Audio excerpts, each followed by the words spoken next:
This is the most reliable and quick way to pass your IELTS Writing Task 2 essay. I've tested it on 30,000 course students, and many of them joined my courses after they failed their writing. And in their next test, their score jumps from a 6 to a 7 or from 6.5 to 7.5.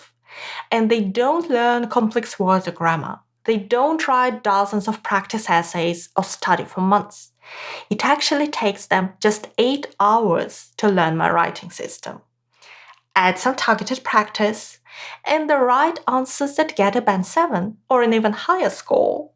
So today I'll show you how to write a full essay using this system, and there is a PDF with 5 essays of different types for you to download. You voted for a 2 direct questions task, and I've chosen quite a tricky task from recent exams. In many countries, shopping is becoming a free time activity that replaces traditional hobbies, such as reading and sport. What are the reasons for this? Do you think this is a positive or negative development? This is a great topic to practice because the first question sounds like in a problem solutions essay, but the second one is all about your opinion. And sometimes we'll write a whole essay just answering the second question. So how to combine the two without missing anything? Normally, here we'd stop and plan the essay, but today I want you to concentrate on the essay and not planning. So let's get straight into the introduction. The goal is to show the examiner from the very start that you're going for a high score. So first, introduce the task. In many countries, people are spending more and more of their leisure time shopping. We also need to mention the traditional hobbies, and I'll do that in a second. In a 2-question essay, we need to express our position towards both questions. This essay will examine why it is taking the place of more traditional pastimes. So don't waste your time listing all the reasons why it happens, just give an outline. For the second question, give your opinion directly and argue that, despite a few potential benefits, this is predominantly a negative development. Whenever you need to give your opinion, just give it straight in the introduction. If you're taking my courses too, you've learned a more advanced structure for your introduction, but this one is the easiest. Finish your introduction quickly to spend more time on your body paragraphs, and I'll show you how to get a high score there in just a second. I just want to show you 2 things first. A common question I get asked is if you're allowed to use personal pronouns in your essay. I, my, absolutely. We can say, in this essay, I will discuss, or I think this is a positive development. Or you can keep it slightly more formal like we did. This essay will examine and argue. Also, use some paraphrasing not to repeat the phrases from the task. Free time is leisure time. A hobby is also a pursuit. And vary the grammar too. So instead of shopping is becoming, we have people are spending more time shopping, so the 2 sentences sound different. Okay, how to get a band 7 for your body paragraph, or in our case, more like 8.5. There are several simple rules. So the first body paragraph should answer the first question. Try to find several simple but relevant ideas. So here are mine. People spend more time on shopping because they have more money to spend than in the past. Also because of all the influence of social media and advertising. And people can shop online from home. It's so easy that they shop instead of baking or knitting. At least my grandma definitely does. So one key thing for a high score is a sentence that tells the examiner what this paragraph is about. We call it a topic sentence. It's important because there is a band 7 requirement that each paragraph should have one central topic. And if you want a band 7, you must meet every band 7 requirement. So The key reasons behind the rising popularity of shopping are the increase in disposable income and changing habits. The opening of the sentence is very close to the question to make it clear what we're writing about. You can keep it very simple. There are several key reasons why people are spending more free time shopping. Now, the first idea. As people earn more, they feel more comfortable spending on goods they may not necessarily need. The second idea. Under the constant influence of social media and television, people develop a desire for trendy items they see on their screens, whether it is a new laptop or an item of clothing. And in terms of linking words, I'm not saying first, second, third in front of each sentence. We use linkers when we need them. For example, here. Furthermore, the convenience of online shopping makes it easy to browse and order products from home, replacing traditional at-home pastimes such as baking, knitting, and reading. This example was inspired by my granny, but it didn't write, "My grandmother shops on her tablet all the time." So try to keep it more general and formal. And the next paragraph is tricky. To get it right, we really need to think about the ideas and our opinion first. Do you think this is a positive or negative development? So we have just one paragraph to answer. So choose one side, positive or negative. Don't go into both positive and negative. If we had a clear agree-disagree essay, we could choose a balanced opinion because we have more space to play with. And in my courses, we learn all three, agree, disagree, and balanced opinion, because you never know which one you have to use in your exam.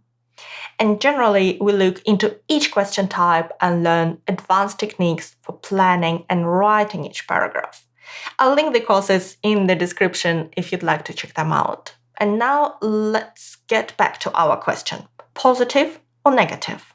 You already know I've chosen negative, but I still want to find ideas for both, and I'll show you why in just a second. So the positive aspects, which I think are not very strong, are shopping is enjoyable, and it's good for the economy. More shopping supports local businesses and creates jobs. Now, the negative aspects. Well, first of all, overconsumption. People buy things they don't need. And buying more is bad for the environment. And also, traditional hobbies are better for people. I mean, sport is healthier, knitting is more creative, reading leads to self-improvement. So why do we need the positive aspects at all? I want to mention them very briefly to show I've considered them. But then I spend 95% of the time on the negative aspects. Here is how we could do this. Although this trend may benefit the economy and offer short-term enjoyment, I firmly believe this is predominantly harmful. So the first half of the sentence mentions the positive ideas, and that's the only mention. Now I want to try something new. I've prepared two versions of the paragraph. The first is simpler, and you could get a band 8 with it. But if you're curious about that magic band 9, I'll show you a more advanced version too. Let's read them sentence by sentence. Just remember, simple and correct is better than complex and wrong. So, the first drawback. The most significant drawback is that it encourages people to buy more than they need, which can lead to debt and excessive waste. And now, compare it to the Band 9 version. The most significant drawback is that it promotes overconsumption, often resulting not only in unnecessary debt, but also in excessive waste. So the vocabulary is more precise. It encourages people to buy more is it promotes overconsumption. And from the grammar standpoint, in the Band 9 version, we have a participle, resulting, and the structure not only but also. Now, the next idea. Moreover, constantly purchasing and throwing away items consumes natural resources and worsens pollution. And in the benign version, we have some really interesting verbs. Furthermore, moreover or furthermore, it doesn't matter. The unending cycle of purchasing and discarding goods depletes natural resources and exacerbates pollution. So we have a number of more formal words. The unending cycle, discarding instead of throwing away, depletes instead of consumes, and exacerbates instead of worsens.